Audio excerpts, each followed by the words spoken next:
Come on, dude. Come on. And we are back. Welcome to another edition of the Sports War. And we are back. We got the full crew in the house. That is what it's all about. The Yankees, out of any team in the league, are the best equipped to handle a blow like this. I think there is a higher power at play here. He's due law of averages. That dude is the ultimate scrub. It's trash. Yeah. Every person you have in there is fucking trash. Next game, you're going to see a big performance. You can see it in the end of the game, and I'm just totally stoked and excited for this. And we are back. Welcome to another edition of the Sports Pour, and today here on a Tuesday, Wow. it is the Barnes, Domack, and Tony show. Yep. How you fellas doing? What's going on? I'm doing good. great, dude. Yeah. Domack is definitely hanging out right now. I'm also hanging out, dude. Pretty pumped to have you back on the show today, dude. Yeah, it feels like it's been a minute. Yeah. Did you hear Aaron talking about your golf match the other day? Yeah, dude. He's talking way too much about the game. It's all mentals, dude. Once I get my mental game locked in, I'm telling you, it's a whole different ball game. Yeah, no. And I was saying too, I go through the same thing. It's tough not to get really tight. Like you have one bad hole where you get like an 8 and then you're just like so pissed and like it carries over instead of realizing, okay, like new hole now. Doesn't matter. When you worry too much about the score and you're trying to chase scores and it's just chasing is just worse too. Yeah, it is. It just, you know what it is though? I just like, obviously I like just playing in general, but it's like, I still like the score is really important to me. And I feel like a lot of people say to me, oh, like you gotta just play for like, and I'm just like, well, it's like I feel like I need something to work towards. Yes, I agree. My dad would always be like, "Oh, don't worry about the score. Just like play to plan." And I was like, "Dude, then what's the point?" Yeah, I mean, right? The whole basis of the score. You have to keep score, right? Yeah, you have to keep score. I would say to that, I mean, probably I don't know. You just gotta remember, I guess, to play one hole at a time. Yeah. You know, at that point, because like you said, chasing scores and stuff like that. If you know you're like, way behind, especially like you were, Domack, kind of blowing it. Then you try to like get to the next hole. You're like, I gotta rip this off the tee. I gotta like make up some strokes here. Yeah. And then you do end up doing worse. Yeah. You know? But I have to say, like, I literally like I count, like I'm tallying like before every hole. Yeah, that app you were saying too, right? Yeah, the like, app. But even just like that, I do always do the handwritten scorecard. And I'm always just looking, okay. Jordan Spieth. And I kind of break it down to like 9s. You know what I mean? Like it's like, I think important for me to have a good round is like the opening 9. I gotta be like at least like a 46, 47. Because then I feel like, all right, like especially if I have a lower 9, I can maybe slide in with like an 88, 89. Yeah. But you start with a 55, then you're just like, oh geez, I'm probably never gonna break 100. Yeah, exactly. It's tough. I'm just so excited to get back out there, and I think I was mentioning this yesterday. I did my first simulator of the season over the weekend. Oh, okay, where'd you go? Chelsea Piers in Stanford. Oh, okay. Real nice place. The only thing is they don't do TrackMan. I forgot what the technology is, but everybody was telling me the TrackMan is the way to go for simulators. Because I go to Golf Lounge 18 or Lounge 18 or something like that. It's in Milford. Oh, there's one in Milford. There's one in Milford. And oh, wait. That was pretty nice. It's on the Post Road? Yeah. Okay, no, I've been there, and it's funny. I went there with my buddy last year, and I guess they changed this, but there was – so when you walk in the door – like the first bay on the right, it's kind of like separate. Yeah. So it was the ceiling was lower last year for whatever reason. And I guess he said they changed this, but I actually, with my driver, hit it like on my backswing. Oh my God, really? Yeah. I saw when I was there, there's so many like ball holes, like above the simulator, because I guess people muff so many shots. There's like tons of holes in the wall. It's crazy. No, but it was literally like the owner's right there, and literally there's like chips like falling from where my club hit. Is that like your first swing or? No, it was just like midway through the round too. So you had a couple. I had a couple, but that wasn't really, me. I mean, obviously my swing's always been crazy. But yeah, I just I wish though. Would you know what the deal is there? Because the Stanford, it's insane. It's like $80 an hour for Saturdays and Sundays. I don't remember the price, but Some places are like weird, like they're just overpriced in my opinion. Yeah, well, and I think it's the weekend. If I'm not mistaken, I feel like that place even on the weekend was only 65 when I went last year. So obviously, that makes a difference. And we had 3 people. 3 hours was enough to do a full 18 and maybe 3 or 4 holes. Yep. So seemed like that was kind of the perfect amount of time. So you figure $80 a person. It just it is tough to just be like that. It costs basically more than a round out on the course. Yeah. But I think it's just, especially the one there, Chelsea Piers. They know people are gonna go there, so it's it's just one of those things because they can. They're gonna. Exactly the worst. But it is fun. But Food? They do have food, but places like that, and how I am. Yeah. It's I don't want food at the bowling alley. Right. Like I would like to avoid the food at the airport if I could. Right, because it's low quality and probably overpriced. But again, Yeah. taking advantage of the situation. They don't care. They don't People care. will get it. But yeah, so it's but it's nice. I mean, what do you think, Domac? Like a month from now, it'll be somewhat suitable to be outside playing, or definitely. I mean, whenever it's 50, I try and go out and play just because normally I just kind of get used to it. But I think that's next week. It's gonna be 55. Yeah. I did see something. I thought it was Wednesday. It was 57, but it was I think that's raining. what I saw. That windy. I saw. Okay, so really though, Monday 50. Monday's the best day. 52, partially sunny. Tuesday 47, and then rain 40-35% Wednesday, Thursday, but 53 and 56. So seems like we're trending in the right direction. Yeah, dude, I'm pumped. Some golf. Do you ever go by yourself and just get paired up or no? I've gone by myself. I've rarely got paired up though. I've been lucky enough. Well, I don't know just play by yourself. Yeah, I've gone and played by myself, and not lucky, but I've only been paired up I think one time, and it was after I played. I was 9 holes in, and then I think it was going slow, and then the other dude was behind me, and he was a single, and he paired up with me, some older dude, and that's really been it though. Yeah. It's interesting. If the course isn't that busy, I definitely would rather just play by myself. But if it is busy, there's no point in just being on everyone's ass. Being by yourself.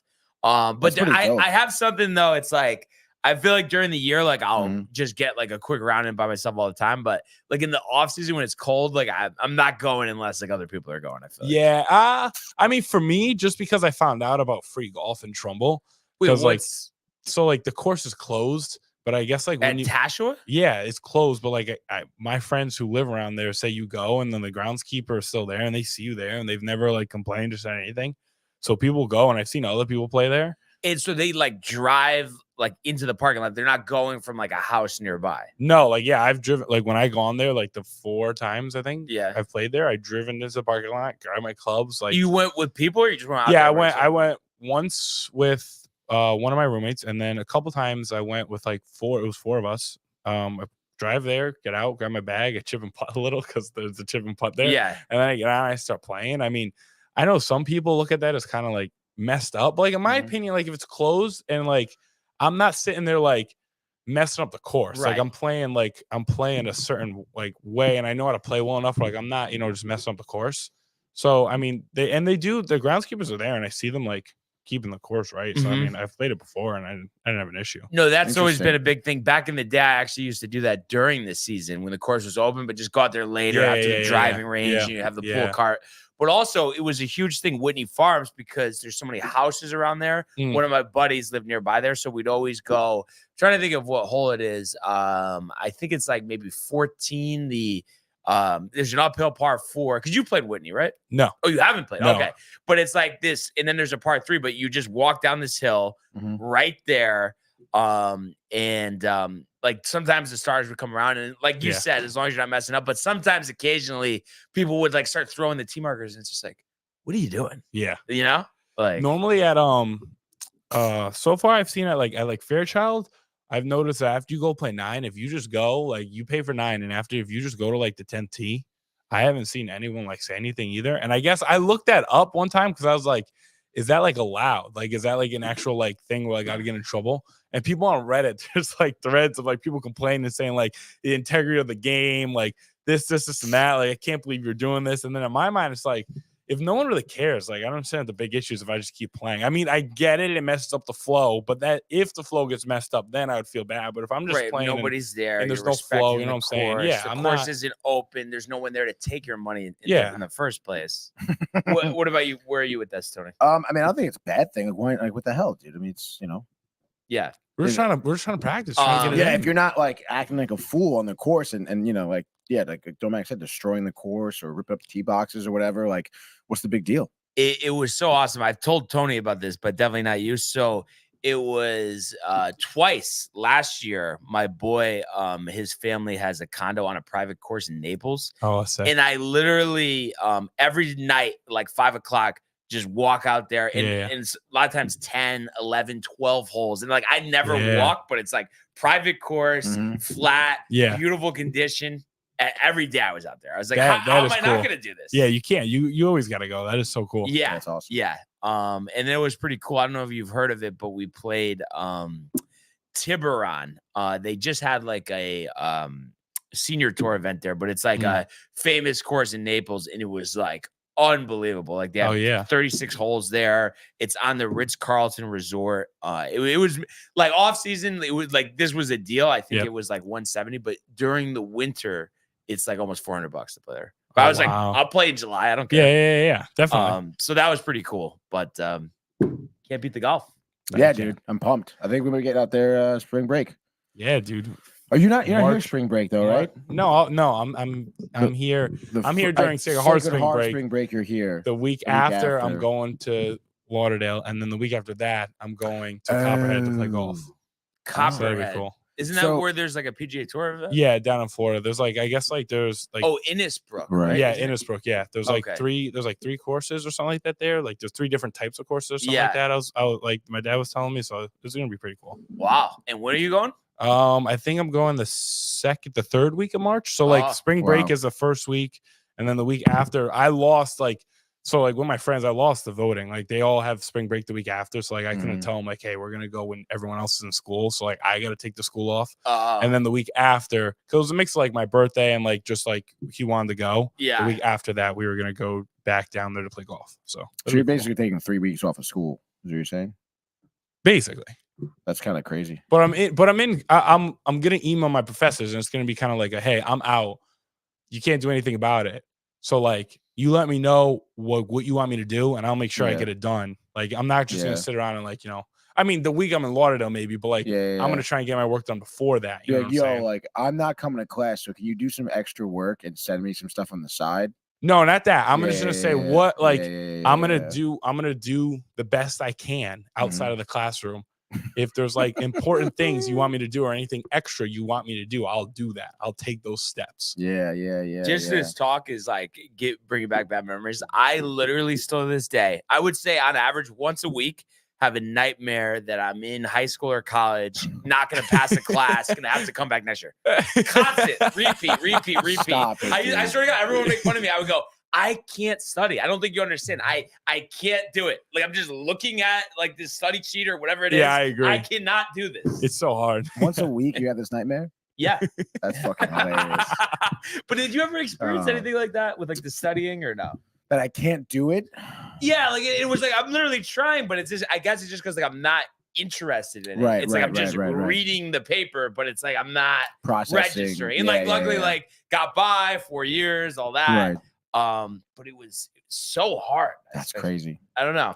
But I guess it could be maybe it was different because I'm trying to think. So, but you still like, even though like you had your broadcasting classes and stuff, but like you still like, I'm guessing like freshman, sophomore had to do a lot of like core bullshit stuff that had nothing to do with broadcasting. Yeah, of course. And CIT, I mean, critical thinking. Yeah, no, we didn't have CIT back in the time. I think it was just called freshman seminar. Oh. And then we had critical thinking, which was so dumb. Like that was like state issued. You had to take critical thinking, which was like logic. It was logic. Yeah, literally, it was just like a common sense class, dude. Yeah, it was so stupid. And a waste of time. And like obviously, like my priority like for those classes weren't very high because like doesn't do anything for me. I hate it. Yeah. It also was like a lot of work. Like it was a lot of work. Like the bulk of my homework was coming from these fucking classes that had nothing to do with anything. So yeah, I would definitely like try it, like you said, I'd be reading it. I'm like, this is fucking like this isn't registering with me, like whatever. And you get by the course, obviously. But I mean, what are you gonna do? You gotta do it, I guess. Right? Oh Like, geez, man, dude. I like when Matt's telling me about like tests, and I'm like, oh my god, like thank God. Yeah. Like there were not like I hated that like Really? feeling. Like, oh my god, like the absolute worst. I honestly. guess there were some courses though in college, like honestly, like the religion courses I thought were kind of cool because I feel like all the professors for like college religion aren't like, I don't know. I grew up obviously with the Catholic school my entire life, but I had like priests teaching me my religion courses, Yeah. But to have like a regular person that it could have like an open discussion about something, like that made it interesting. Yeah, I have to say, I mean, pretty much, I don't think I enjoyed that one class in college. If I wasn't not one, Brian. No.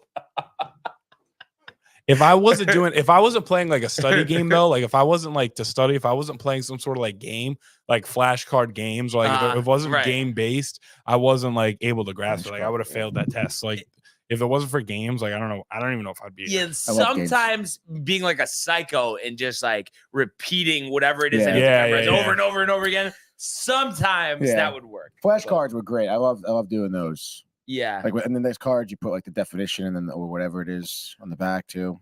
But oh my god, like just the thought of it, crazy. You ever in college like try to study with your friends? Well, I mean, come on, me and Matt studying together. I mean, that's we're playing 2K, really? We're playing Madden. So you guys like didn't even know where the library was on campus, right? No, he would. I would honestly say he would put in definitely a more conscious effort. Yeah, than me. I just would get discouraged within the first 5 minutes. It's like almost thinking back, it's like it's almost amazing like how I was able to put it together. Yeah, it's the way you make it sound like it's like. do I have to call Easter and see if? But honestly, if you think about it, like I guess like every college is different, but the fact too that they make you do this core stuff that has nothing to do with your major, like it sounds like Sacred Heart has a really good setup with like the broadcasting and stuff, and that's all great. Yeah. But the fact that you're like dragged through bio lab and stuff, that's bullshit. Bio algebra. Like, and it's like they're doing it for you to pay for the teachers' salaries and pay for stuff for the college. Like it is a scam. It really is. Really is. And especially, I mean, now what's Sacred Heart, like $80,000 a year or something? It's 65. Yeah. 60 something. But that's with housing or no? I want to say It's it better be. If not, that's crazy. It should be with the penthouse. Yeah, honestly, dude. Well, I mean, the fucking dorms they get nowadays are fucking outrageous. Yeah, the dorms are crazy now. Yeah, like the new dorms are building and stuff. It's just insane compared to where it used to be. Like my freshman year, like I lived in this like apartment complex, Oakwood. It was like off campus though, and it was older, but I didn't have an issue with it. But like compared to like what the freshmen are gonna get like this following year with the brand new dorm they're getting is like the brand new dorm they're getting as a freshman was the best dorm I ever had, and I had to live with like an RA to even get it. Oh wow, okay. So. And what's the deal? Like, do a lot of people after freshman year move off campus, or is it after sophomore year? I think. Well, for me, it was after sophomore year. I mean, I know they don't allow you to some move people off as a sophomore. Last I heard. Really? Yeah. Well, I don't think so. Yeah. Yeah. You have to be on campus freshman sophomore year. Yeah. But technically, but if you live in the area, right? Couldn't you be a commuter? Yeah, then you'd be a commuter. Yeah. But it's like you could still like get, you know what I mean? Like you kind of circumvent that.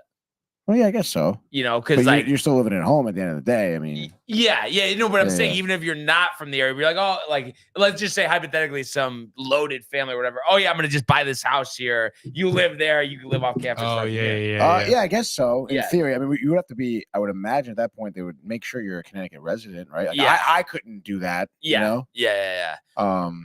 But yeah, it's 66 and almost 67 with housing. Wow. Yeah.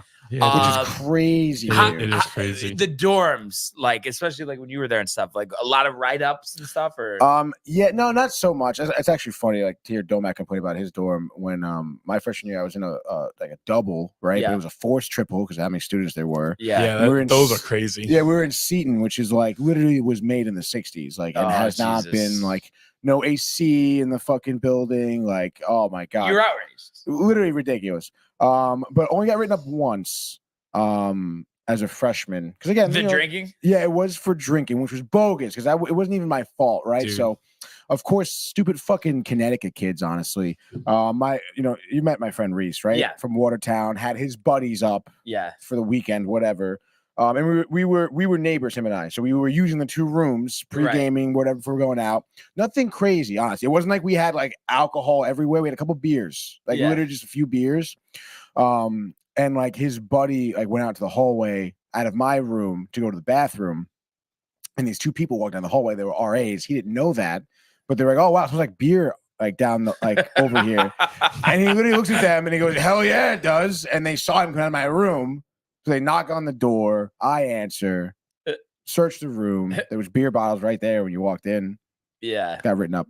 And honestly, the worst part about it, honestly, of course, you had to meet with the RS, the resident hall director, and they're like, it's happened, about to help you, whatever. And they're like, we're gonna send a letter home to your parents, but like, make sure like you probably call them before we do that. The letter home, dude. It's all that whole system is nonsense. It's like, you know what? Make everybody commute then. If you're so like, nobody can drink, everybody's gonna drink. Like, what are you doing? So like, it's just an act. It really is. Going into it, they know that's what everybody's doing. My freshman year, I got ran up. So when I got ran up, everybody's popped, dude. Yeah, dude. Like, everyone's doing it. Who cares, dude? My freshman year, I got ran up once, so I had to go meet the RA, and the letter home came. But the second time I got ran up, when you get ran up a second time for drinking at Sacred Heart, they make same year. They make same year, You same shot semester. box. I think. What the hell are you doing? Well, okay, Same semester. The first time, no, different semesters. The first time over Thanksgiving break, I'm looking at my roommate at the time, Cole, and I was like, we had like a box of alcohol, and I left it on my desk, and I was like, are they really gonna check like during those 4 days? I was like, dude, I'm too lazy to move it, so we don't move it. So we come back. There's no note, no nothing, but the box is missing. So I'm like, shit, they definitely got it. So then like a week later, we got hit with it, and then St. Patrick's Day, I had people over, and the RA came up like twice saying it's too loud. And after the second time, one of my buddies grabbed the speaker and like stood on something and was playing music. And then they came back and we all got written up. And a lot of my buddies weren't there, like weren't from school. So when they asked for ID, they were giving them like they're like fake IDs because like it was like the RA. So like they were giving the fake IDs because they wanted the normal ID, and then they left. But I got written up for it. And then when you get written up your second time, you have to go to like AA meetings. Yeah. So they made me go to like I had to go to like 4 AA It was the meetings. counselor at campus. Like it wasn't AA. That's the literally the worst thing I've ever heard. Like you get written up, that means you're an alcoholic. That's insane. Because like I went to like these meetings, you had to introduce yourself and explain like why you're here. Yeah. And then like they would tell you about how like drinking is a bad habit and like being an alcoholic and this and that. And I literally, it felt like actual AA meeting. Like I felt like it was crazy.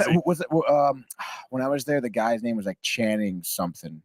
Mine was on Zoom, and you would have to join a Zoom. And I remember I would always forget because like why would I ever have to do this? I would always forget. So I'd be like going to the gym, and it would be like 4 o'clock, and then I look at my friends. Yes, I do. I look at my friends, and be like, shit, I gotta go on this like alcoholic, like I gotta fix myself Zoom. Right. So I have to go back in my car and join the Zoom for like an hour. It was really. I mean, I guess it didn't really work though, huh? No, it worked. Dude, I've been sober ever since, dude. Haven't touched it.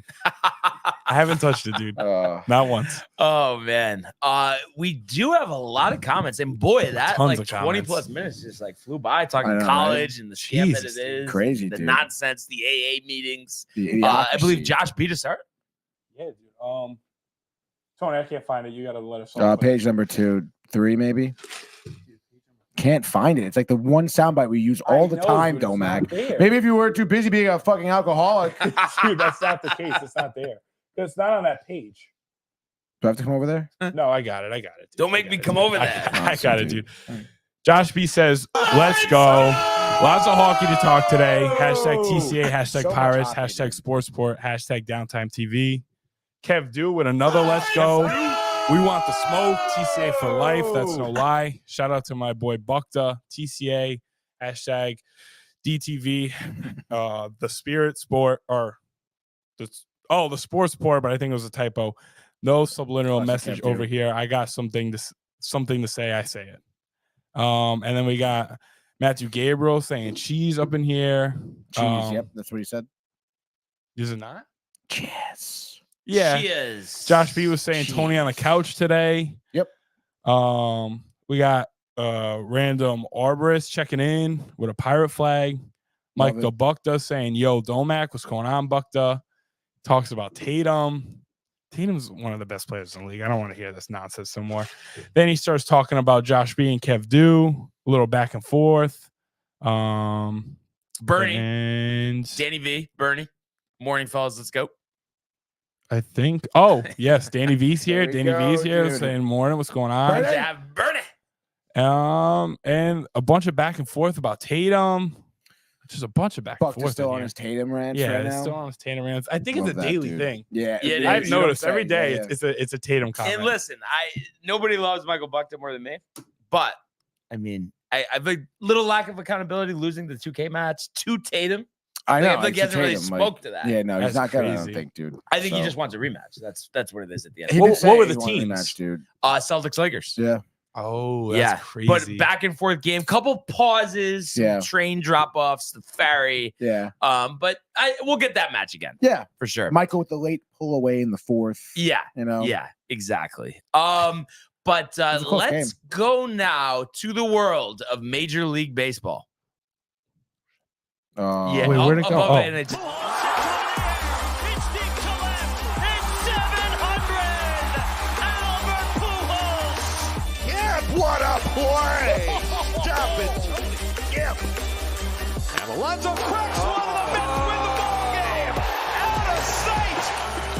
And it works at 100 miles an hour. 14 strikeout. Throw deep to left field. There it goes. See ya.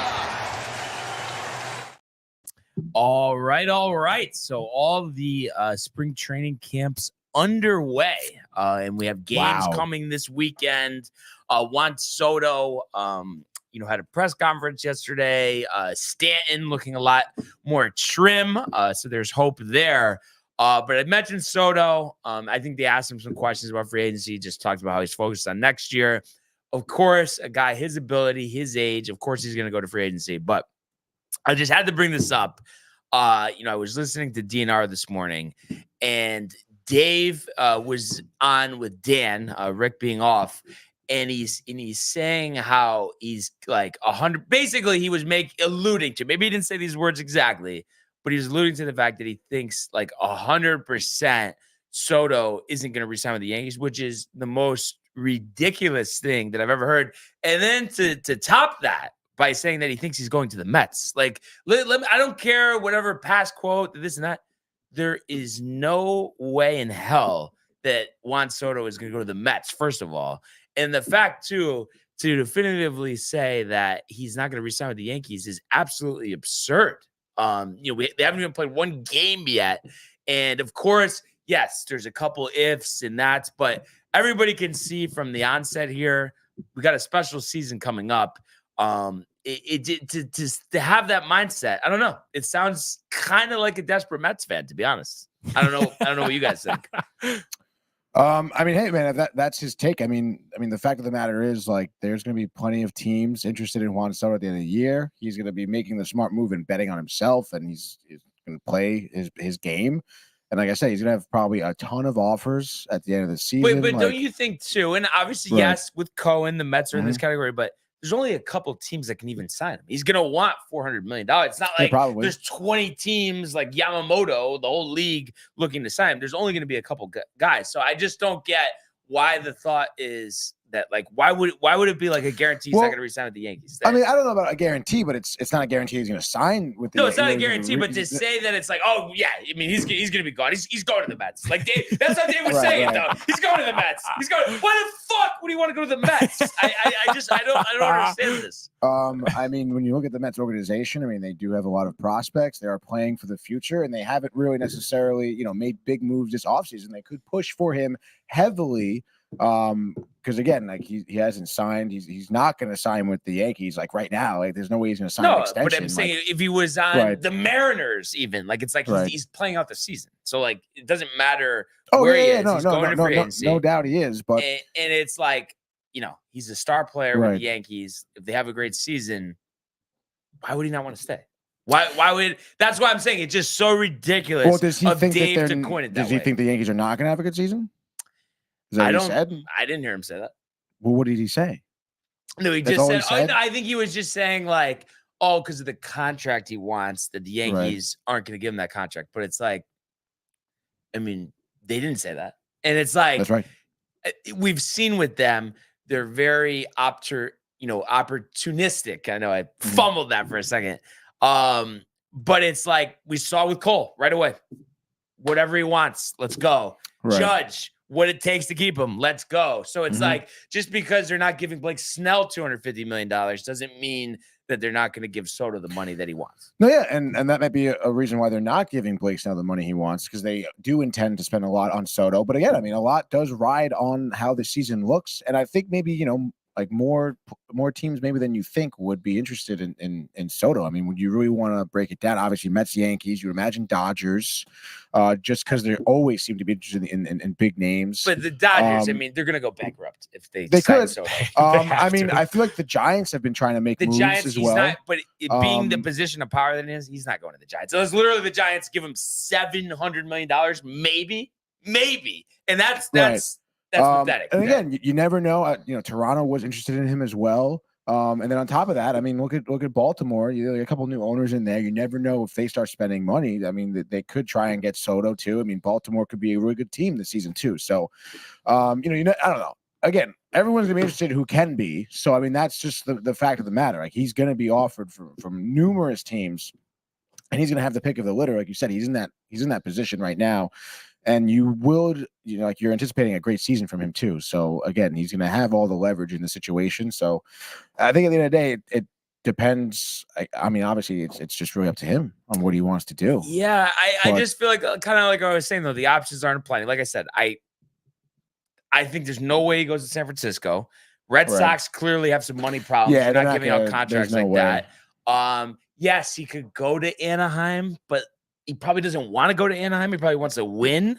Right. So, Yankees, Mets, like I said, I think the Dodgers at a certain point, like you can't just keep writing checks. Like I don't think they're going to sign him. So there's really, and then like, yes, he could go to Toronto or Baltimore, but if he's with the Yankees, has a great season, right? The vision that we all have with Judge and Soto batting back to back, it just seems like, and I don't think they're going to be cheap. And yes, there is that possibility they could be. But the fact is that they're willing to lay out whatever it is. I don't see how he chooses somewhere else. Again, I think it's all going to depend on the season that's coming up. I mean, the Yankees could, in theory, have a bad season. I mean, it's not like they're set up to be unbelievable. Well, why don't we just go to Sikorsky right now, Tony? I mean, listen. I mean, I'm not going to say they will. I mean, obviously, like Garrett Cole, like your starting rotation is good. You have Soto's going to probably hit 35 home runs again. Like, yeah. And what was his average? It was almost 300, right? 280. No. I think it was like 270. But 270, but still, that's great compared to the rest of the lineup too. Last season, I'm still not entirely convinced of Stanton, in my opinion. Oh no, but I mean, if he is locked in, I mean, this lineup is going to be historic. Yeah, I mean, that type of guy who can just walk into home runs, with the amount of power that he has. Did you see the pictures of him? No, I have not. He looks so I saw thin. him working out a couple months ago now, and he looked thinner, but even more so now. Oh, yeah. Which is, thank God. I mean, Jesus Christ. I mean, that guy just was not made to play like a sport. Yeah. Like his body was just ridiculous, dude. Did you see the pictures? I didn't see the pictures, but when it comes to like, first of all, I don't know, maybe he's just saying it to say it, and that's just how it is. But I really like the approach Stan's taken. Mm-hmm. I think he's done like there's nothing I can say. It's like, we need to win, and if we're not gonna win, like it's on me. Like this is he did. So I'm liking this kind of like mindset. I like the mindset we got going on into the season. I feel like it's a lot more serious, and I also think the only way Soto were to go to the Mets is if like he loves New York, but like somehow hates like the organization. He's not. There's like, no way. Like, I don't see that happening. But I'm like, the only way I can even see him going to the Mets is he would have to love the city but hate the organization enough where like he doesn't want to leave the city but doesn't want to be on the Yankees. Yeah, I just don't see that happening at all. And I just think it's one of those things when the Yankees want somebody, they make sure. And I know, yes, what happened with Yamamoto, but they didn't want him with an open checkbook. And I think, especially if, like I said, the season goes as planned, they're just gonna. It's like with Judge, like we can't lose him. I think that will be the mindset. And Kev with little chirp here says Yankees have a team like the Royals, and Brown will still be a Yankee fan, aka Michael J. Jr. And it's like Kev. I mean, to be honest, the Royals may have more wins than the Mets this year. So if we're talking about teams with a roster like the Royals, it's the Mets, not the Yankees. That is ridiculous. Believe me, I will be the first one to say there's no excuse for it if there's a season like last year anywhere close to that. First one to admit it, but I'm guaranteeing that that's not going to be the case. It's been a long off season. Everybody's highly motivated. And you just get the sense these first few days of spring that a special season is on the horizon, Tony. I don't think so, dude. Kansas City You already pre-ordered Royals. your Mets Soto jersey? Are you kidding me? Yep, already on it. I swear to God that I would say probably what Dave said this morning, probably the most annoying thing he's ever said. I think and just like ridiculous. I think probably the 3 weeks of hearing Yamasoto was the most annoying thing I've ever heard. Listen, we got half of it, first of all. And it's just like, I just don't get, I still don't get, like, you think though his mindset with that is he thinks like literally Cohen will give him $500 million? Is that why? I mean, I don't know. I didn't hear the conversation, but I would imagine he would think that the Yankees aren't going to have a good season at that point. That's the only way Soto would want to leave. If the Yankees don't have a good season, if Rizzo still has his eyes crossed at first, if Judge gets hurt all year, and if like if the pitching doesn't work out, I mean that would be a way. It would be like, all right, like why am I here? Sort of deal. If Boone is just booning it up. And then on top of that, then you have Hal coming in here trying to haggle Soto about his contract. He's gonna be like, all right, they're not. It's. I just feel like though we will see if Hal does. But I'm saying I just think they have a different approach when it's a Hall of Fame player. Right. I just, like I said, Cole, like they haven't dealt a contract like that recently, but they saw the opportunity and were like, we need to get this guy. And I think, especially Soto, what if Soto hits 48 home runs? Mm-hmm. And they win the World Series? Like, there's no way they're going to let him go to the Mets. I mean, if they win the World Series, I don't think Soto's going to want to leave. But again, if they have a bad year, it's not going to have a bad year, though. They're really, I'm telling you, I just know it. Do you think they have to win for Soto to be like, I want to stay here? I just think they need to win, like, in terms of like make it a few rounds in the playoffs, right? Possibly win the division. They should win the division. It's been a while since they have. But I think that, and then like him and Judge, combining for 90 home runs, that and like leading the American League in run scores, that's what he needs to see. With the postseason, of course, it's tough. But of course, I mean, just cementing it with a championship. I mean, I just think he's just, especially because of what he dealt with, and we talked about this yesterday with San Diego and the divas and people, the finger pointing. I think it's just going to be a completely different clubhouse this year for Juan Soto. Where like it's have to be, even if like we don't win the World Series, I think if Soto like really uses his brain, like where else would he be able to go that would have the amount of talent and like good enough team that like would be better than the Yankees anyway? Yeah, no, I mean, exactly. I know you go wherever you get paid the most, but like, that would be winning. Like, what do you mean? Like any other team wins? What other team has a roster? Just winning World Series. I mean, somebody has to win to next year, Brian. So it has to be the Yankees. Somebody's gonna win the World Series. I just named you like 4 teams that could probably do it. No, but I think honestly, kind of what Domac's saying though, it's like, listen, the money part is separate. If Cashman like really pulls something, that would be the only way. But if they're going dollar to dollar with another organization, there's no way that he's going to choose the other organization. Yeah. There's just like literally no chance. Okay. I mean, we'll see. Obviously, time will tell. I don't know if there's no chance, but we'll see, I guess. No chance, dude. So, and Kev also talked about bumping his head. I think he was so frustrated about that Madden game. That's what happened. And he's talking about Yamamono. And then Josh B says was a beautiful shirt while it lasted. LOL. What, I guess you didn't know this till I came in this morning, but what's your thoughts on the Luke Voit minor league deal with the Mets? I mean, I don't know, dude. I mean, I guess good for him, but I mean, I don't expect to see much of him. And again, I mean, he's not going to be a future of the team, I don't think. But like, you don't think, let's just say hypothetically, huge spring, I mean, it's not worth. I mean, if it's like huge spring, and again, he comes up DH spot, Cranking like dingers. yeah. If he like is a great DH, and we kind of capture that lightning in a bottle, as you would say, and he hits like 30 home runs this season at DH spot, like hell yeah, it's great, love that. But he's not going to be like, I don't know how old is Luke Voigt now. I think 33.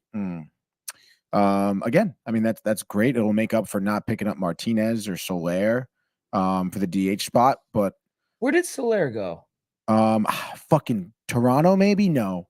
Because we talked about it. That was like 2 weeks ago. He got he but no one signed Martinez. Boston, maybe. No, was it really? Jorge Soler. Giants.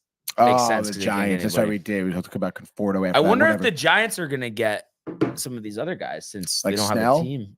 I feel like I feel like they must have offered Snell at least $200 million by now. I really Giants? think because there's a big conversation like no one wants to live there. Like it's like whoa, like really? I do not want to go there. Oh shit. Yeah, because you hear obviously Yeah. the everything that's going on there.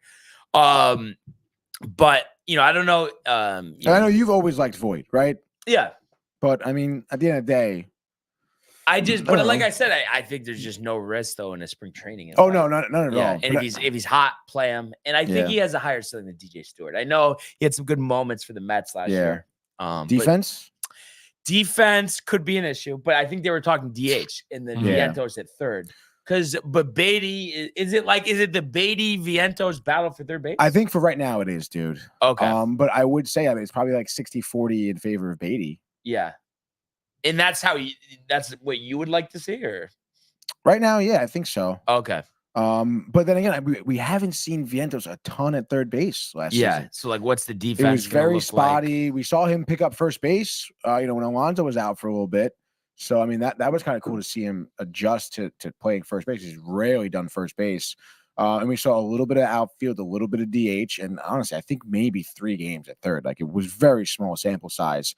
And I felt bad because they kept like jerking him around in the lineup, didn't get consistent starts. So I think he kind of got a bad rap.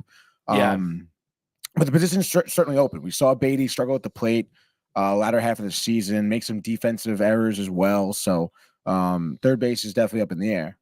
What's the deal? I don't know if you saw a Bader sporting his fresh chops, full beard. Oh, really? No, I didn't see full beard. Dude. Yeah. I guess that's cool. No, I was just curious. Like, I mean, I'm assuming like they're playing on him in left and Nimmo in center. No. I heard Stearns asked Nimmo if he'd be cool with moving out of center field. Oh, so they're gonna have Bader play center. Yeah, I think so, dude. I mean, he is a good defensive outfielder. He is. And honestly, Nimmo is also great at center field too. So I mean, I feel like swapping them around would be reasonable as well. So who's the other? Oh, Marte. Okay, and right, yeah. Kind of interesting. I mean, really, because I know it's been a little bit now, but technically you have like their original position, 3 center fielders in the outfield. Yeah, which is great. Yeah. Hopefully Marte stays healthy. What do you think about that though? Him staying healthy? Yeah. I mean, he hasn't. Right. So all right, we're thinking 2 seasons ago is when he had that groin issue, right, and missed the playoffs, which killed us. Right. And then I mean, as far as I could tell, the whole season last year, it seemed like he was still dealing with it. Because he kept talking about how it was still bothering, not 100%, this and that. So I don't know, dude. I mean, a man of that age, he's got to be 35 now, right? And he's, I don't know, dude. Again, like I feel like, I mean, it's great that he's jacked and stuff, but it's almost like I'm looking at a Stanton where he's just like a fucking thumb, and he's not like flexible. He can't move very well anymore, and he's older now, so it's just like. I don't have a lot of confidence in him staying healthy. I really don't at all. And it's funny you mentioned Stanton, and I don't know if I've asked you this before, Domac, but just because of, last season and a half, I mean, it's been really bad, and I like the idea of trimming down and stuff, but I felt myself like so negative with him that it just seems like he's never going to be what we need him to be.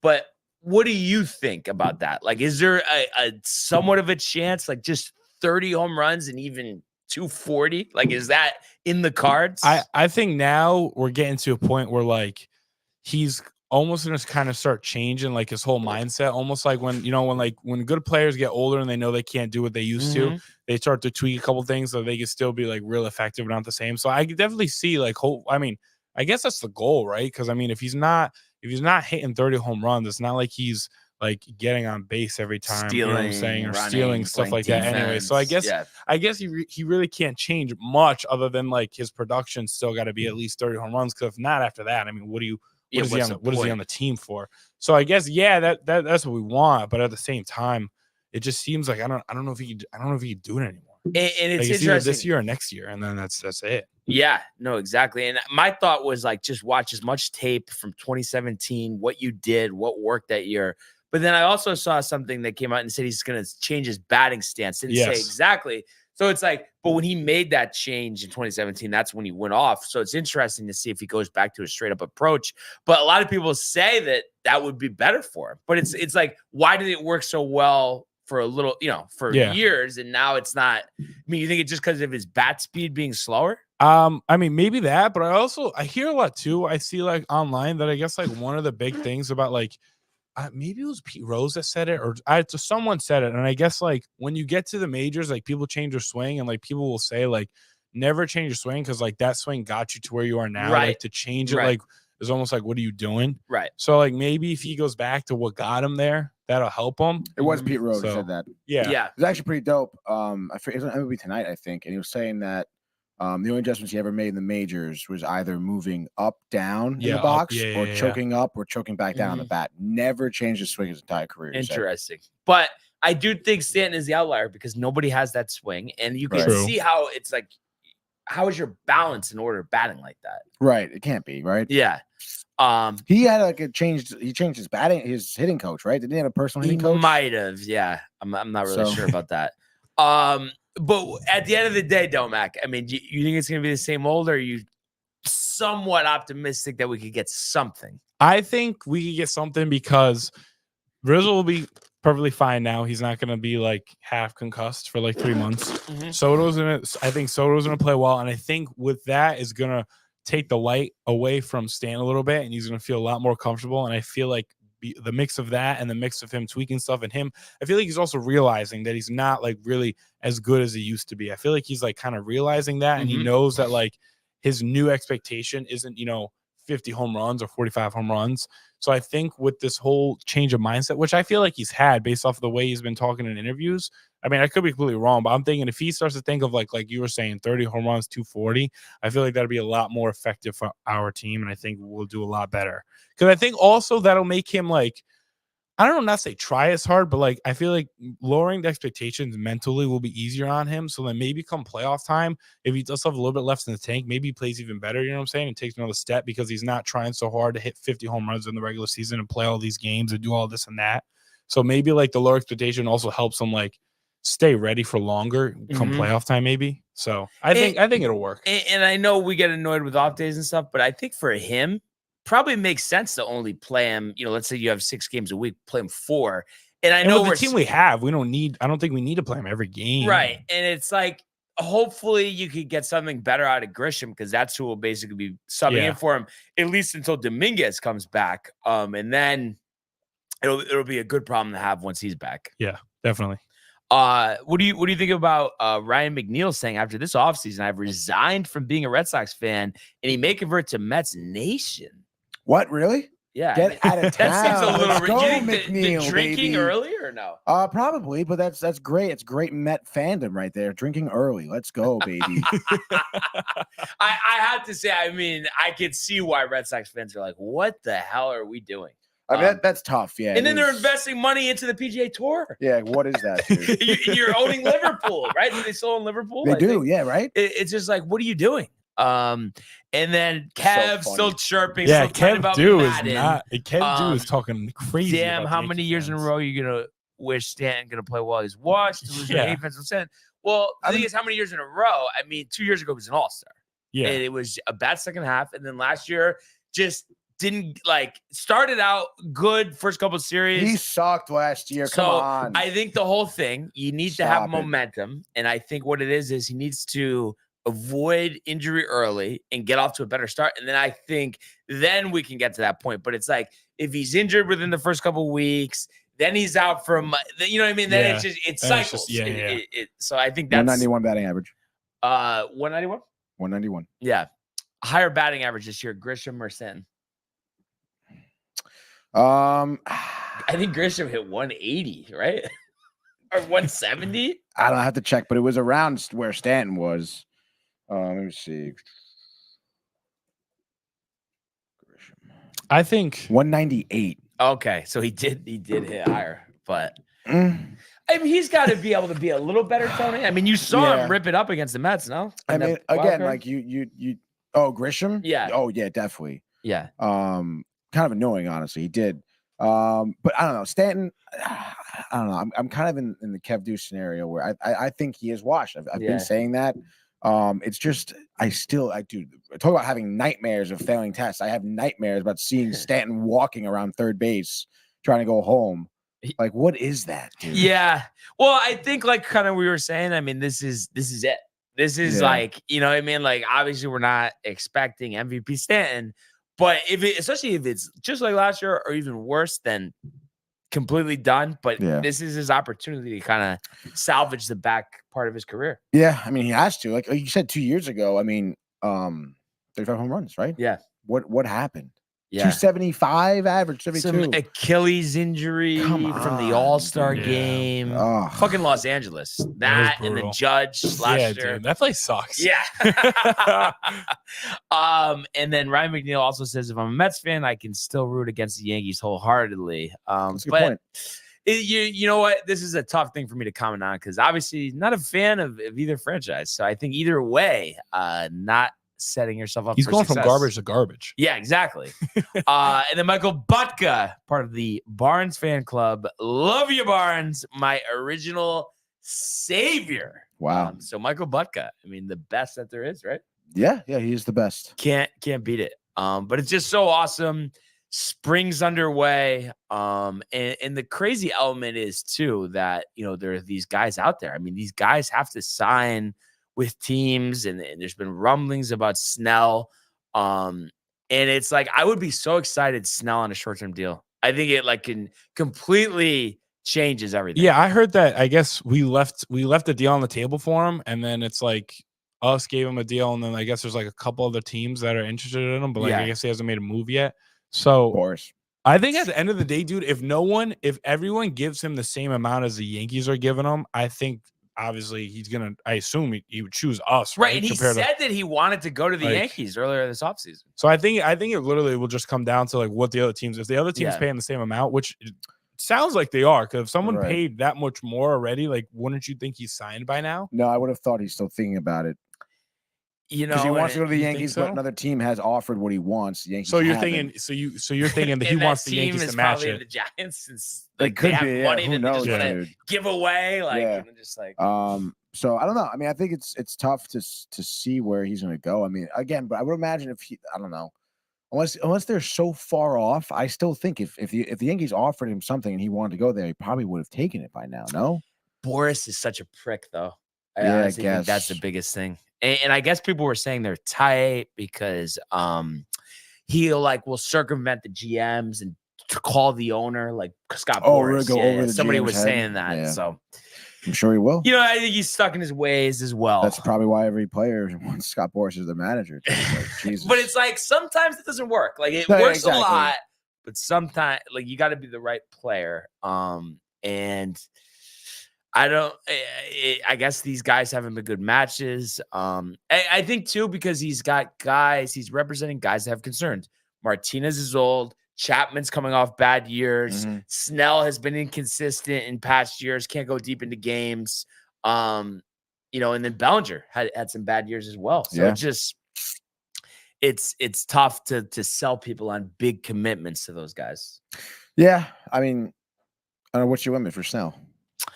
Like short term, 3 years. I mean, I would love to do 3 years, 120. Opt out after the first. Let's go. Go pitch your heart out, opt out, prove you're worth $50 million. Go do it. I don't know if he's going to do that. 3 years, he's 31 years old. He'll be 34 looking for another contract. Well, opt out after the first. Give him that flexibility. Because I do, and especially too, I would love to. I don't know about you, Dominic. I'd love to have him just this year. Yeah. Just this year. He's going to pitch his heart out, show that he's try and worth get the it. money and then leave. Yes. Some back and forth here. Kev talking about the stump, right field, problem, blah, blah, blah, blah. Talking crazy. You don't have a stump in the outfield. We're cement. What is there to do besides hit into it? That's all I got to say there. And then Michael Butka, got to keep Judge healthy. Barnes, Domac, you look good ball. Can't lie. Kev, guaranteed judges on the injury list. So they also break several. Sevy will be too. So Josh going back. And then Kev says Tatum the GOAT. Sevy, dude. Last year, boy. Well, first of all, 2 years ago, healthy all year. Last year, I mean, come on. There's no way that was not a freak injury. A cement. There's no other stadium in the whole league that has that. So that I don't think that has anything to do with like him injured stuff. I fully expect him to have a healthy season. I mean, I don't know other players ever done that. Yeah, well, also because they're not trying to make a leaping catch into the wall. No other outfield in the MLB is making a leaping catch into the wall. Leaping catch into the wall. Leaping catch into the wall. 6'7" right fielder. Yeah. Actually, no. Is there another one in the league? Can't think of one. Let's look it up. I don't. I honestly don't think so. I wouldn't know. Like I really wouldn't know if there is in MLB. I think the next tallest outfielder isn't the next tallest outfielder Stan? Oh no. Active player right now. Stan, I think is 6'5". Tallest player in MLB, called up by the Giants in 2022. I think this is just the history. I want to know right now. This is Sean Hiel. How old? I mean, how tall? 6'11". 6'11". Yeah. I don't remember seeing this guy. What was his name? Sean Hiel. Hjelle. I'm assuming it's Hiel. He's the tallest to ever play. Yeah, I guess it looks like that's him. I don't know where he is now, though. Who the hell is this guy? Dude, this guy from the Netherlands. Major leagues. Oh, he never made it. That's crazy. Yeah. And I'm trying to find a good. This isn't a good website. I mean, who else? Who I don't. I think it's Stan after Judge. Who else? Who I don't know any of. There's no one. There's no one. No. Yeah. No, there's no one else. And then one more here. There's no one else. How long has the stump been there? How many players played right field that stump there and didn't get hurt?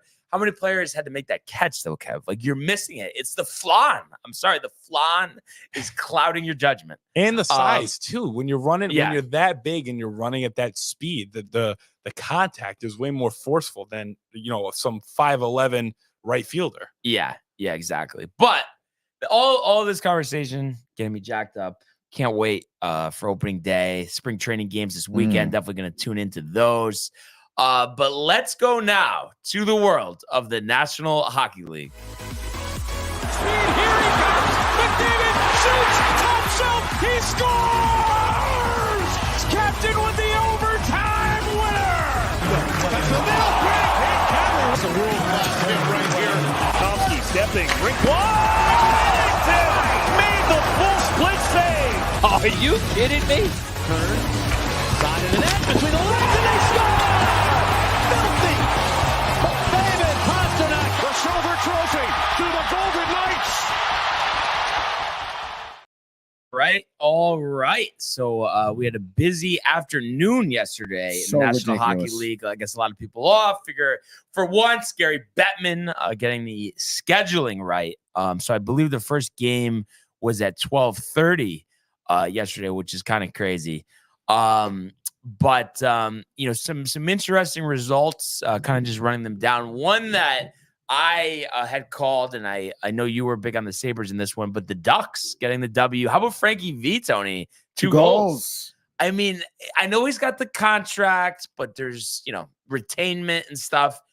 I don't see how he doesn't get moved. I mean, he's got to be so attractive for a team if they don't have to pay his full salary. I mean, honestly, like you said, yeah. I mean, any team who's trying to bolster their roster, who are in playoff contention, which obviously are a lot. I mean, look at the teams. I mean, like obviously Jersey could be a landing spot for him. Even the Islanders, anywhere on the East Coast, really. Boston, Rangers, and if you want to go down to Florida, Tampa Bay, even Carolina probably won't, maybe, but Philadelphia definitely could use him. Even teams out of the West, who knows? He could stay local in California, go to LA. LA would probably die to have him. So, yeah, I mean, he's definitely getting moved. Probably Adam Henrique too out of the Ducks too, because the Ducks aren't going anywhere. Dude, well, that's the best path forward for them. for the Ducks as much even, assets and for the players. Yeah, Yeah, dude, for yeah. for both parties involved. So yeah, despite the win, obviously far out of contention at 20-33. Hell yeah, dude. Sabres, you know, I expected better this year. 24-27. And Yeah, me Tage too. hasn't been going off like Quiet. he was last year. Yeah, you never see him getting these goals. The Bruins finally solved their overtime and shootout woes. 4-3 in a shootout. Over the Stars here. Jeremy Swayman, a pretty good game. 43 saves. So I'm sure Riley breathing a sigh of relief, but Yeah. almost a situation, Tony, where another one could have gotten away from them. Yeah, definitely could have been. I mean, it was especially when you're in overtime, go to a shootout, anybody's game. But I want to say, I was just double checking here. I mean, the Bruins did exactly what we wanted them to do to the Stars for tonight, taking them to a shootout. True. They had to play a long extra game. shootout too. Yeah. Oh, exactly. Yeah. I think it was 5 legs. How many? I mean, I'm seeing shot. I mean, it might have been 4, 6 5, legs. 6, 7, 8, 9 legs, dude. That's insane. That is Charlie crazy. McAvoy with the game winner there. So, like I said, big for them to get a win, kind of stop the bleeding. Maple Leafs over the Blues 4-2. Austin Matthews, a goal and an assist. I think you had the Blues, but probably doesn't surprise you too much. I mean, I think we've seen this year, say what we want to say about them in the playoffs, but Maple Leafs are the superior team. Just you were thinking maybe on the road could be some issues. Yeah, and we've seen them collapse too. We've seen, Binnington have some phenomenal games. Obviously this here was not one of them because he didn't start for the Blues. They did start their backup Tendy, 25-28, so not great there for him. But yeah, and then of course the Maple Leafs, I mean, at the end of the day, they do have a better roster than the Blues, so they played that to their advantage, dude. Matthews goal and assists. I've never seen such a thing. This is the Josh B special. Wild 10-7 over the Canucks, 3 hat tricks during the game. Eriksson, Kaprizov, and JT Miller all with hat tricks. I mean, I've never seen that ever. And I think the game going into the third period was 4-3, I think, or 5-3. I think it was 5-3. 5-3. Yeah. Kind of ridiculous. Yeah. The Wild score 7 goals, in the third period there. And yeah, again, going into the third period, I think Miller already had his hat trick. Yeah. So kind of outrageous. And I think Eriksson, Ek, and Kaprizov both get their hat trick, I think, off the empty netters. I think they were the two empty netter goals at the end there, maybe not, but nonetheless, dude, kind of just a ridiculous game. Fucking Casey DeSmith, 680 save percentage, blew it, dude. How about the top save percentage? 750 in this game. No one had an 800 save percentage. Yeah, kind of ridiculous. I honestly, I really don't know what happened here, but I mean, even Fleury, like, did not have a great game. Like giving up 7 goals here. Honestly, one of the craziest games I've probably seen in my lifetime. What do you think the problem is with the Wild? I mean, they've been around 500 all season. You think it's just older team, not great goaltending, inconsistencies? Because, I mean, there is talent there. Yeah, there's talent. I mean, we know about Boldy. He's been pretty solid. He had, 4 points on the score sheet. We know about Kaprizov, 6 points, the hat trick, whatever. And, of course, Zuccarello, who's the wily vet there. But, yeah, I don't know. I mean, I feel like most of their team – I want to say Boldy has been a career Wild. Okay. Yep. What about Kaprizov? He's young. Kaprizov also pretty young, career Wild. Yeah. Eriksson Ek, I don't think he's always been around the Wild. I could be wrong. Just looking at him. Oh yeah, no, career Wild as well. But like Zuccarello, Bogosian, some of their guys they rely on, even Marc-Andre Fleury too. Ancient. Yeah, Matt's they've been around 36. a while. They've been through the league. Yeah. Zach Bogosian's got to be, he's 33. And of course, Fleury too. I mean, I think they need maybe, I don't know, man, better veterans, if that, because again, Kaprizov will be fine. It seems like Boldy's going to be really impressive too. Mm-hmm. So, I mean, they have some young talent, maybe some better veterans, better goaltending. Yeah. But I would trade who you can. I mean, I know there are a couple over 500, but I don't know. I think they're not going to make the playoffs. So it's like, probably not. Yeah. The Red Wings 4-3 over the Kraken. Ben Chariot with the game winner in overtime, and they win despite the 2 goals from McCann. So the Red Wings kind of hanging around. You're hoping to get in the playoffs now, 29-20. Kraken kind of remind me of the Wild in a sense, 23-21. And they actually have 11 overtime and shootout losses, which is kind of nuts. But it doesn't seem like, after a surprising playoff season last year that they're going to be going anywhere. Another kind of mediocre team, despite getting the win yesterday, the Flames, now 26-25-5. Kadri with 2 goals and an assist yesterday. And Monahan for Winnipeg with the hat trick, but a disappointing loss for them. They had a 3-2 lead after the first and didn't score the rest of the game. Going to be kind of interesting to see what Calgary does at the trade deadline. Yeah, that's for sure. I mean, they definitely need a lot of help. This is probably the most offense I feel like I've seen from them all season, to be honest. We just shut them out. And against the Jets, too. I mean, it's not a bad team there at all by any means. But definitely pretty crazy for the Jets to, Sean Monahan with the 3 goals, 2 coming from the power play too. Yeah. Which is great. But I mean, like, where's the rest of your team right there, dude? Yeah. No, and actually all 3 of those were in the first period. That's kind of nuts. Yeah, exactly. Yeah, very true, Yeah. dude. Next 2 periods, you got nothing to show for it. What's going on there, man?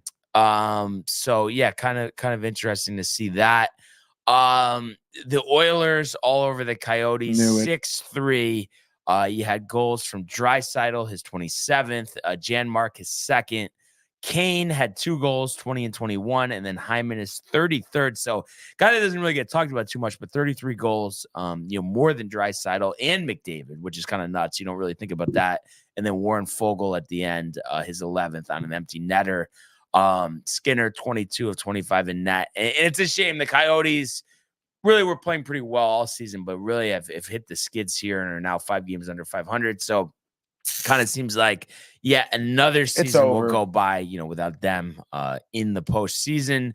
A team that will be in the postseason is the Vegas Golden Knights, the defending champs, 4-0 in San Jose. I haven't liked the way they've looked recently, the injury to Eichel, all of that. But Logan Thompson pitching the shutout, and I know it's the Sharks, but I think because of how inconsistent they've played recently, I think a win like this is needed and kind of can jumpstart them despite it being the Sharks. Absolutely. And, I spoke about their goaltending all season, the Golden Knights, that is. And, they've been great. And again, I mean, I think Thompson with the shutout, like you said, is a big, statement game. Like, hey, guys, you can rely on me. We're a fucking team. Let's go, dude. Yeah. So they pick up their 32nd win. The Hurricanes pick up their 33rd win, 6-3 over the Blackhawks. They get goals from Aho, Nikas, and Court Kanemi, Tony.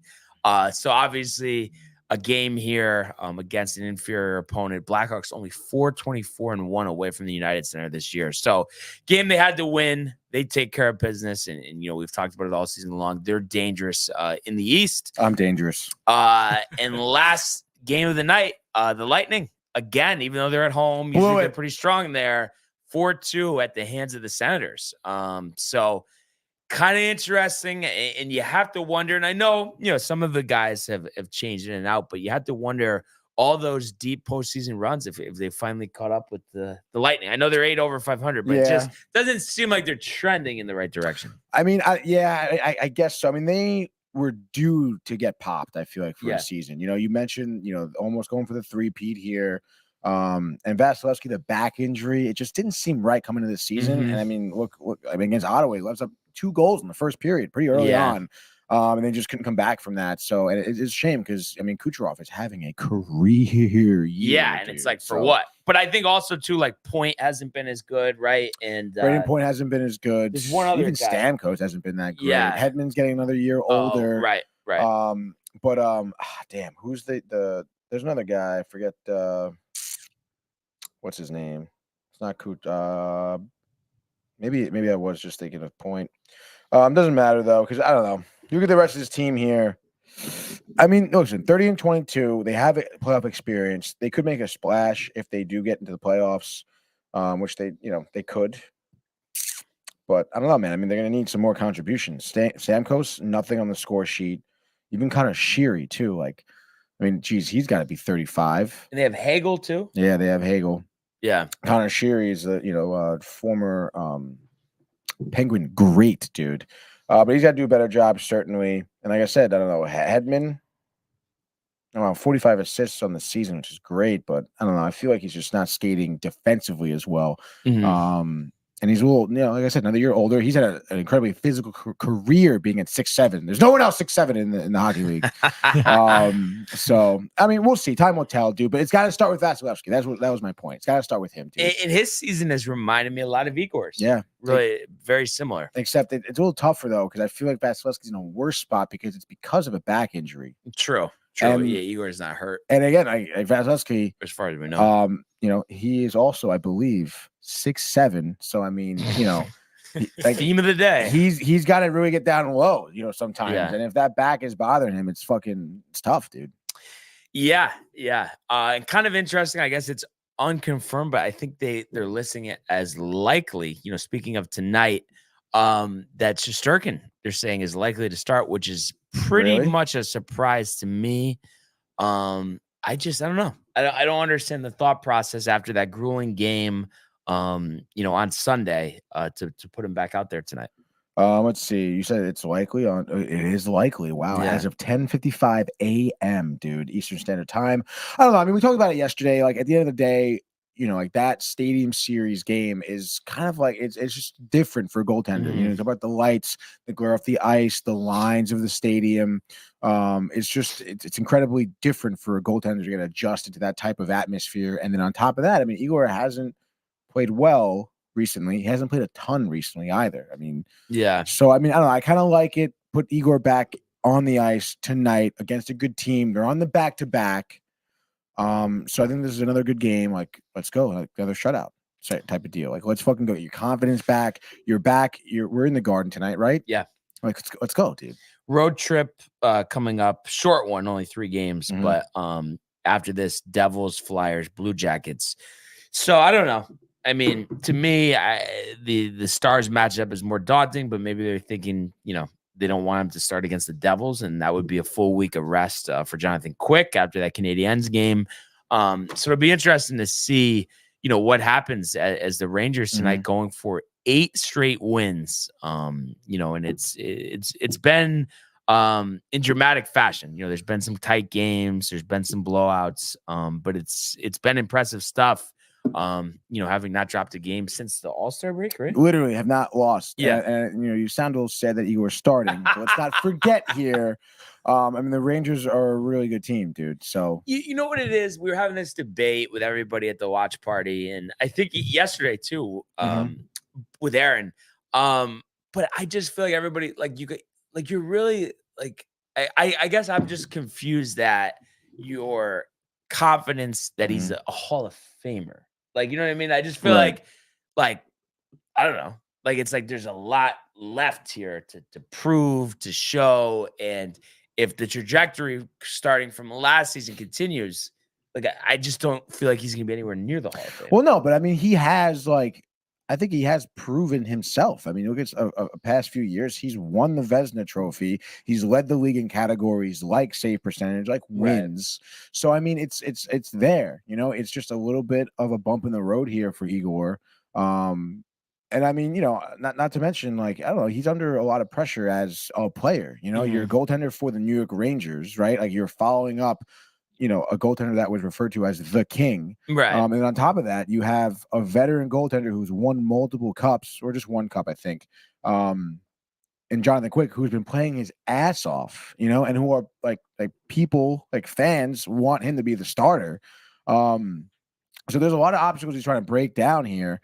And again, I mean, I think that game against the Canadiens, the Flames, rather, the shutout, was huge. That was indicative of what he could do. I mean, they had some phenomenal chances. He was ironclad. And I love that Laviolette is throwing him into the Flames here because he has to learn. He's going to get it back, dude. He is gonna. And I think that once he does, it's going to be another new experience for him. He's 28, like we were saying yesterday. I mean, he still has a lot to learn as a goaltender, and this being one of them, getting out of slumps, because goaltenders have slumps. So pretty much judging off, what you're saying, you're pretty not a doubt in your mind that he's going to go back to being Igor. Yeah, come playoff time, he's going to be the starting goaltender for sure. I mean, I hope that's the case. Mhm. I really do. I guess like I said, I'm just kind of going off, what I've seen. But if he does end up getting the start tonight, I know sometimes daily face-off can, throw you a curveball and then Oh, we'll yeah. see the quick starting. But I can in a tell us way, on Twitter. I'm interested to see it, because I mean, like I said, I just think it's a big test. Oh, hell yeah. And it's coming on one day of rest here after a long grueling game, but it would be awesome to run the streak to 8 going into the game on Thursday against the Devils. Yeah, dude. And also good news too. Ryan Lindgren, healthy, could be playing. He took that high stick. Yes. Late in the game against the Islanders, where Romanoff scored off of that. Skating right now in the morning, full face shield will be playing. Let's go. That's awesome, dude. Love to see that. But I think we know what time it is. A hockey frenzy. All right, people. Let's go, baby. It is Tuesday, February 20th in the National Hockey League. I can't believe it's almost March. Let's get started early and often, 7 p.m. You know the deal. Regular program scheduled here as the Rangers are starting off in Madison Square Garden against the Dallas Stars. We broke it down a little bit here. But Igor Shesterkin likely to start here. Of course, the Rangers are the home favorites, minus 130. Dallas Stars plus 110. The Tight Dogs over under at 6.5, which is pretty interesting. We would imagine the Stars on the backup goaltender coming off the loss against the shootout. In the Bruins yesterday, the double dip here. And of course, the Stars, been playing a lot of late night hockey before that overtime loss to Edmonton. So some tough losses here for the Stars. We mentioned the Rangers' dramatic Stadium Series victory. Looking for 7 in a row. What do you got, dude? 8 in a row. Yeah, it's 8 in a row. Let's get 8 in a row. And honestly, I'm going with your theme here. Let's see that Igor. Let's see a dominant performance. You don't have to give up 2 in the first. Take the pressure off the offense. And I think this is going to be a low-scoring game, but let's see the Igor 35-36, and I think a low-scoring 2-1 victory. And I'm going to say Mika, coming off his big goal in the Stadium Series, with the go-ahead and eventual game winner here in the final minutes of regulation. Rangers 2, Dallas 1. Let's go, baby. Love the pick. I really couldn't agree more. I will say with Scott Wedgwood in between the pipes for Dallas, absolutely love the goaltending matchup here. Igor, 36 of 36, the shutout. Rangers win 3-0. Next game up, we're going to the team that Brian doesn't like so much, the Vegas Golden Knights. He's worried about it, but they're playing the Predators at home, a team Brian struggles to pick with here. Vegas, of course, home favorites, minus 135. Over-under, it's at 5.5. These past 2 teams here, the Knights, we know, 4-0 San Jose Sharks, winning 3 of their last 5. The Predators dropping 3 of their last 5. What do you think here, Brian? Let's see if the slump they were in is over, and they're back to being the Vegas Golden Knights and ready to defend their title. So I'm giving them the benefit of the doubt here at home. I think we're going to go under again here, but give me Vegas 4-2. Yeah, I couldn't agree more with that one, dude. I mean, Vegas, they're on the back-to-back. And you're thinking, Logan Thomas had the shutout last night. Now they have the backup tender in. Aiden Hill, better record, more shutouts, better save percentage than Logan Thomas has been playing out of his mind right now. Phenomenal 1-2 punch for the Knights. I think he will do a great job against the Predators. They win, I don't know, maybe 4-1. So Golden Knights and the under. Next game up, you have the Panthers in Florida, also playing out of their minds this year, 36-15-4 against the Senators on the back-to-back. 23, 27, and 2.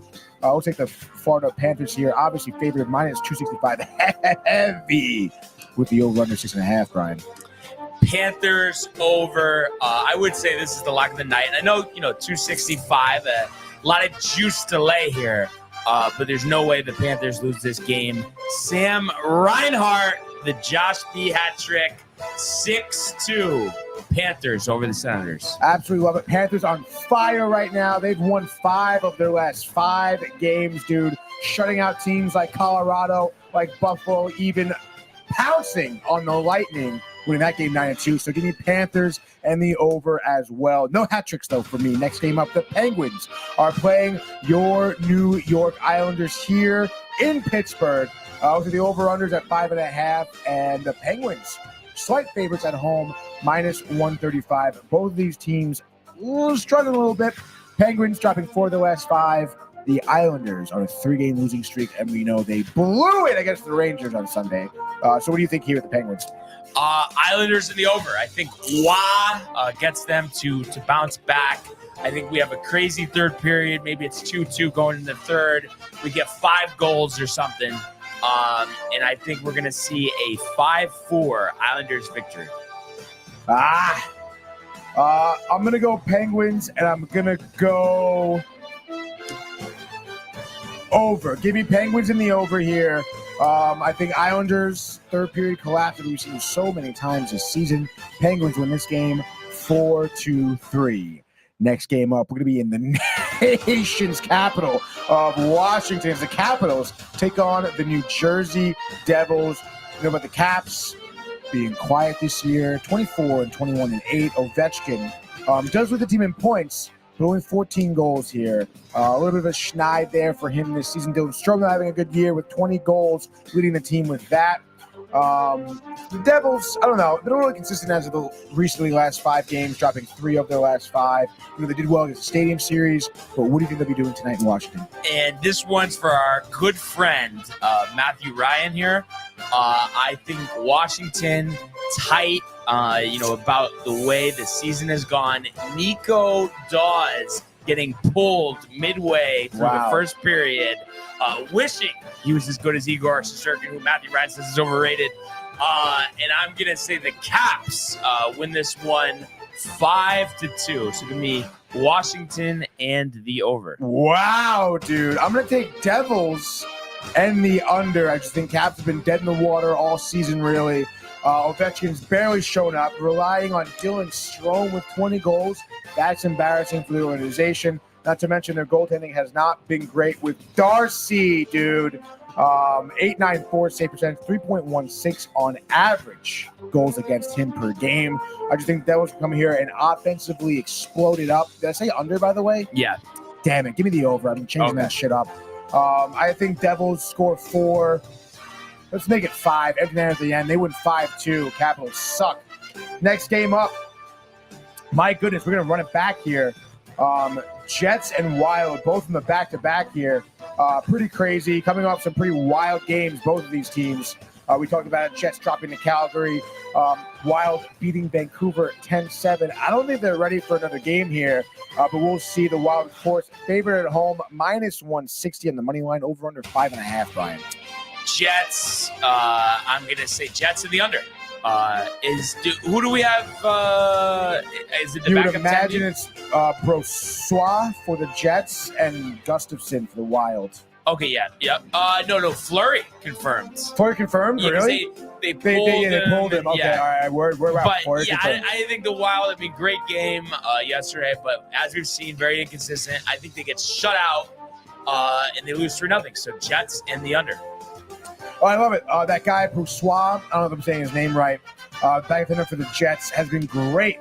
So I do agree with Jets and the under there. Plus, Wild old team tired away. Next game up, we have the Canucks also on the back-to-back crazy game with the Wild playing the Avalanche in Colorado. The Canucks could be in trouble here, to be honest. Colorado -145, over-under at 6.5. Pretty crazy here. What do you think's going to go on? Yeah, I think the Avs have been like the Knights with the inconsistencies, like the Bruins, but I think now is the time where they start going back to the way they were playing earlier this year. I think they put up a lot of points here, and I want to say McKinnon, the 2 goals and the assist. Gorgie, 35 of 38, and the Avalanche 6-3. Wow, so Avs and the over. I'm going to say it's going to go under here. I'm going to go under, and the Canucks, Brian. Thatcher Demko getting the start. No Casey DeSmith. He's been great this season. 2.54 goals against, 918 save percentage, 5 shutouts. Got to have one of the best records in the league as a goaltender. 10-1. Of course, we know Georgiev, who's been great as of late, has struggled a little bit, and I know McKinnon's on fire, but JT Miller off the hat trick. He's been unbelievable. 74 points this season. God, I wish he was on the Rangers still. Give me the Canucks winning this game 5-4. Last game. Oh, let's Your go. buddy. Last game of the night, 10:30 p.m. West Coast time over here. The LA Kings are taking on the Columbus Blue Jackets. We know about the Shul. I'm on the Blue Jackets. Justin Danforth. The Kings, though, minus 270 on the money line. Over-under set at 6.5. Blue Jackets, miracle. 6-5 Goudreau hat trick. Stop it. Kings on my shit list after that win against the Bruins on Saturday. Absolutely ridiculous. Give me the Kings here. Over-under set at 6.5. Did you say Blue Jackets in the over? Yeah. Kings and the under here. I would imagine great goaltending by Talbot. And again, Kings 3-game win streak beating New Jersey, beating Boston, beating Pittsburgh, killing it on the East Coast. So they go back home and they continue to kill it. Blue Jackets suck. Kings win, I said, and did I say under or over? Under. Kings in the under, 3-2. Doesn't matter. That's your And that is frenzy right there, baby. The hockey frenzy. Everybody's jacked up. Matthew Ryan, talking about how the There's a lot. Rangers are going to lose tonight and then the Devils are going to beat them on Thursday. No way, saying Devils are Rangers daddies. And it's like, yes, last year, playoffs, you did have us, but going forward, you're never having us again. It's an So entirely different team. if you need to watch back the highlights from last year to get you through what's going to happen on Thursday, go ahead, Matthew You're Ryan. gonna need it. And Josh B also says, keep looking in the standings, Matthew Ryan. Let's fucking go Rangers. Josh, we don't take no shit. Last year they had us, but they don't have us anymore. I'll tell you that No, much. definitely not. I mean, again, Yeah. entirely different teams. The new coach for the Rangers, better Yes. players performing. The Devils struggling with injury. Ruff's the gonna bad get canned goaltending by the end of the dude, year. Absolutely. Yeah. So definitely that's my thought there. One thing I just wanted to mention, bringing Domac for this before we wrap up. All-Star Weekend, NBA this weekend. Uh-oh. I mean, was that not pathetic? It was. The All-Star game was pathetic. The skills challenge was cool, but the players like Anthony Edwards was shooting with his left hand to start, trying to be funny. That was pathetic. The only thing I actually enjoyed was the 3-point contest and the Rising Stars contest and the Steph and Sabrina, which is actually kind of funny because Sabrina, I think, had just as many points as like Dame, who won the 3-point contest, Right. Okay. which was pretty crazy. But Steph wasn't in the no, so like they Okay. did like a one-off. they did it Yeah. like just at them on their own. Right. And that actually went pretty well because she went first, scored a 26, and then Curry was kind of like it wasn't automatic at first, so everyone was like, "Oh, hold on," and then after halfway, he just went off, and we were like, "Oh, okay, Curry's Yeah. back." So and that was pretty cool. But the All-Star game is just Almost a joke. 400 points. Yeah, And it's who's going to be the guy that's going to be the leader that's in the NBA now to step up and say, this is a disgrace. We have to change this up. Why is it so cool not to try and shoot from half court? Why is that so cool? I don't know, but even the players are saying we're not gonna try. Anthony Edwards was saying oh, I've never looked at the All-Star game so seriously before. We're never gonna take it this serious like that. I don't understand why people think like that.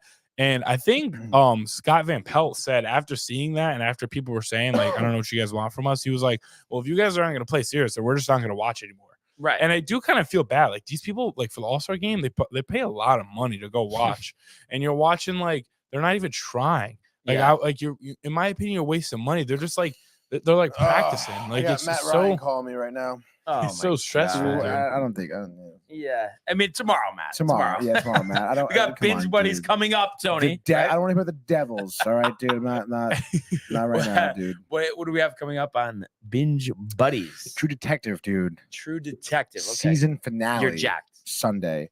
Yeah, Manny and House. We're gonna go in depth talking about it, dude. So that's gonna be the bulk of our conversation today. A couple, hot button news naturally. But yeah, I'm super stoked. Manny, first time back in probably 2 weeks. Honestly. Wow. Yeah. Wow. So it's dope to have Manny back. And then the first time in probably 8 months, the full 27, 7 o'clock. Full 27. You come at that time. We can go earlier if you want. Oh yeah. whatever, dude. when's good for you guys? I'm gonna be here all day.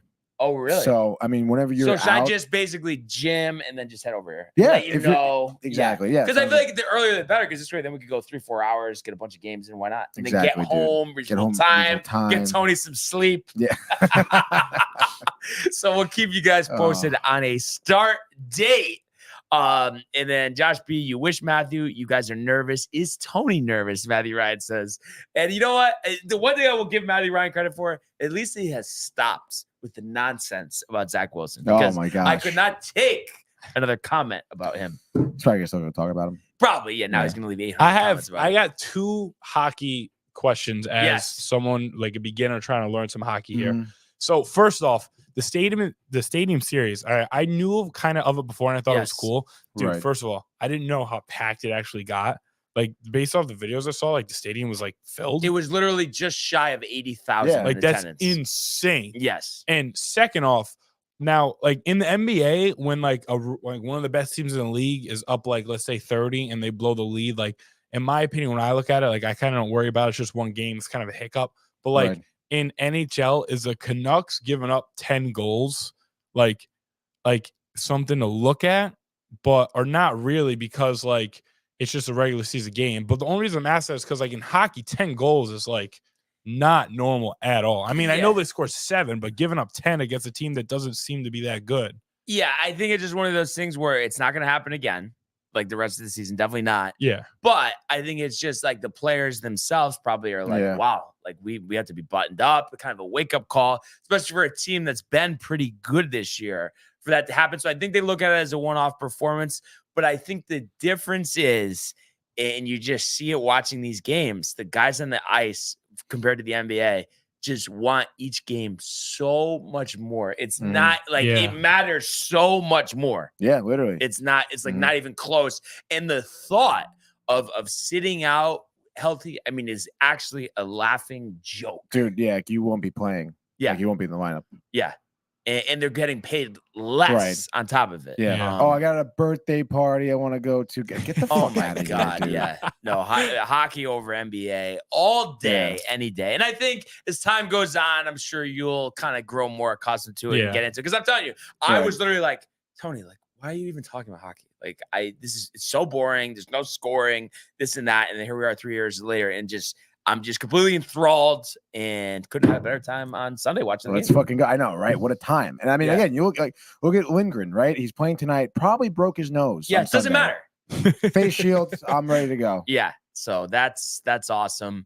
But what a great show today. And by the way, Josh B agrees with us. Shell better than NBA. But we really appreciate everybody today who tuned in and continues to comment, like, and subscribe. All of the archives on the YouTube page, Tony Melga, Renee, and Jay in costume, merch, downtimetv.com. Want everybody to enjoy the day, enjoy the games, enjoy Binge Buddies. We'll see you for Gaming Corner, and we will see you mañana. Hey guys, Tony here from Downtime TV checking in. I want to thank all our fans out there who's been liking, subscribing, sharing our content. You guys are the best. You guys are our bloodline. You make us love what we do. Thanks again. Piss me off. Yep.